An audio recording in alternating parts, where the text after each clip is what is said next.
Friends, welcome to Sai Papi Kitchen. Today என்ன lunch வேணும்னு பார்ப்போம் வாங்க.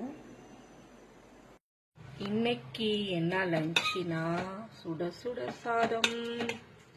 சுட சுட சாதங்க.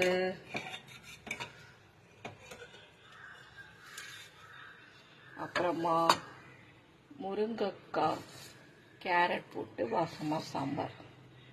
முருங்கைக்காய் கேரட் போட்டு வாசமா சாம்பாருங்க.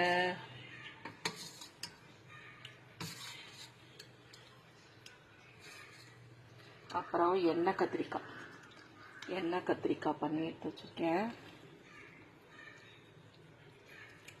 நல்லா டேஸ்ட்டாக, இது நல்லெண்ணெயில் தான் நான் பண்ணுவேன் எப்போதுமே. எண்ணெய் கத்திரிக்காய் பண்ணி எடுத்து வச்சுருக்கேங்க. அப்புறம் இன்ஸ்டண்ட்டாக மாங்காய் ஊறுகாய் தாளிச்சிருக்கேன். இது ஒரு அரை மணி நேரம் ஊற வச்சு பண்ணுறது. ஃபுல் வீடியோ என் சேனலில் போட்டு நல்லா பெருங்காயெல்லாம் போட்டு தாளித்து எடுத்து வச்சுருக்கேன். மாங்காய் ஊறுகாய், அப்புறமா கெட்டி தயிர். ரசம் வைக்கல இன்னைக்கு. ரசம் சாப்பிட்டு போர் அடிக்குது, அதனால தயிரோட விட்டாச்சு. கெட்டி தயிர் இவ்வளோதாங்க இன்னைக்கு என்னோட சிம்பிளான லஞ்சு. நாளைக்கு ஒரு சூப்பரான மெனுவில் நான் உங்களை மீட் பண்ணேன். ஓகே, பாய்.